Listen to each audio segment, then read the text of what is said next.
Hi అండి, అందరికీ నమస్తే అండి. ఈరోజు మీ అందరికీ నేను ఒక ప్రోటీన్ కట్లెట్ చేసి చూపెడుతున్నానండి. దానికోసం ముందుగా మనం నానబెట్టుకున్న పెసలు ఒక కప్పు, మనం దేనితోనైతే పెసలు తీసుకున్నామో అదే కప్పు ఈ మీల్ మేకర్ని కూడా నానబెట్టుకోవాలి. పెసల్ని రాత్రంతా నానబెట్టుకోవాలి. మీల్ మేకర్ని ఒక పావుగంట నానబెట్టుకుంటే సరిపోతుంది. తర్వాత ఒక కప్పు స్వీట్ కార్న్, ఇవన్నీ ఒక మిక్సీ జార్లో వేసి దానికి సరిపడా పచ్చిమిర్చి ముక్కలు, అల్లం ముక్కలు వేసుకొని మిక్సీ పట్టుకోవాలండి. మిక్సీ కొంచెం గట్టిగా వేసుకోవాలి. దోశ పిండిలాగా జారుగా వేసుకోకూడదు. మనకి కట్లెట్స్ చేయడానికి ఎలాగ అవసరం ఉంటుందో అలా వేసుకోవాలన్నమాట. ఇదిగో నేను మిక్సీ జార్లో చూపెడుతున్నాను కదా, అలా వేసుకోవాలి. ఈ కట్లెట్స్ చాలా హెల్తీ అండి. దీనికి సరిపడా ఉప్పు కూడా వేసుకోవాలి. ఇక్కడే కొంచెం చాట్ మసాలా కూడా వేసుకోవాలి.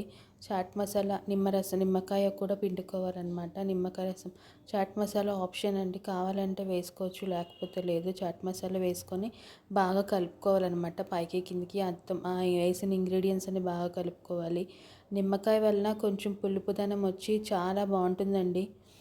ఈ కట్లెట్ చాలా టేస్టీగా ఉంటుంది. వెయిట్ లాస్ అవ్వాలనుకున్న వాళ్ళు ఈ రెసిపీని ట్రై చేస్తే తొందరగా మీకు రిజల్ట్ కనబడుతుంది అనమాట. దీనివల్ల నీరసంగా ఉన్నప్పుడు ఇది తిన్నప్పుడు ఇమీడియట్గా మీకు ఎనర్జీ వస్తుంది. కొంచెం బైండింగ్ కోసం శనగపిండి వేసుకున్నానండి, ఎందుకంటే మొత్తం అంతా మా పెసరపప్పు అంటే అది బైండ్ అవుతుందో లేదో అని కొంచెం డౌట్తో కొంచెం శనగపిండి వేసాను, ఒక్క స్పూను. ఇప్పుడు మీ కట్లెట్కి పిండి రెడీ అయిపోయిందండి. ఇప్పుడు వీటిని మనం నాన్ స్టిక్ పెనం మీద వేసుకొని కాల్చుకోవడం అనమాట. కావాలంటే మేగడ వేసి బటర్ వేసి కాల్చుకోవచ్చు, బట్ నేను నెయ్యి వేసాను. ప్యాన్లోని ఒక్క స్పూన్ నెయ్యి వేసుకోవాలన్నమాట. నెయ్యి బాగా హీట్ ఎక్కిన తర్వాత వీటిని కట్లెట్స్లో వేసుకోవడమే నేను చూపెడుతున్నట్టు. ఈ కట్లెట్స్ చాలా హెల్తీ అండి. చాలా డైటింగ్ చేయాలనుకున్న వాళ్ళు ఇలాంటి రెసిపీస్ తీసుకున్నారనుకోండి, ఇలాంటి ఫుడ్ తీసుకుంటే కనుక మీకు బాడీకి కావాల్సిన స్ట్రెంగ్త్ వస్తుంది, మీ డైట్ అవుతుందన్నమాట. ఇలా మీకు నీరసంగా ఉన్నప్పుడు ఇది చేసుకొని తిని చూడండి ఒకసారి, మీకు ఇమీడియట్గా ఎనర్జీ వస్తుందన్నమాట.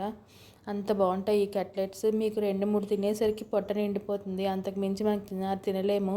దీన్ని సాస్తో కానీ, లేదంటే షెజ్వాన్ చట్నీ ఉంటుంది కదా, దాంతో కానీ సర్వ్ చేసుకుంటే ఈ కట్లెట్స్ చాలా టేస్టీగా ఉంటాయండి. ఇదిగో ఇలా కాలిన తర్వాత రెండు వైపులా తిప్పి మరి రెండో వైపు కూడా కాల్చుకోవడం. యాక్చువల్గా మనకి ఒకవైపు ఉన్నప్పుడే రెండో వైపు కూడా ఉడికిపోతుంది, బట్ ఏంటంటే మనం కొంచెం కలర్ రావడం కోసం రెండో వైపు టర్న్ చేసుకొని వీటిని కాల్చుకుంటాం అనమాట. పెద్దగా ఆయిల్ పట్టదు, బటర్ పట్టదు, ఏమీ పట్టదు. కొంచెం నెయ్యి వేసుకుని, కావాలంటే ఆయిల్ వేసి కూడా కాల్చుకోవచ్చు, బట్ నేను నెయ్యి హెల్దీ అని కొంచెం నెయ్యితో కాల్చాను అనమాట. ఇలా తీసుకున్న వాటిని అన్నిటిని ప్లేట్లోకి తీసుకొని సర్వ్ చేసుకోవడమే. వేడివేడిగా తింటే ఈ కట్లెట్స్ చాలా బాగుంటాయండి. మీకు మార్నింగ్ బ్రేక్ఫాస్ట్లో బాగుంటాయి, డిన్నర్లో బాగుంటాయి, లంచ్లో, ఈవినింగ్ స్నాక్గా బాగుంటాయి. ఇంతేనండి నా వీడియో. మళ్ళీ మరొక మంచి వీడియోతో కలుస్తానండి. అప్పటి వరకు నా ఛానల్ని సబ్స్క్రైబ్ చేసుకోవడం మాత్రం మర్చిపోద్దండి. Thank you so much.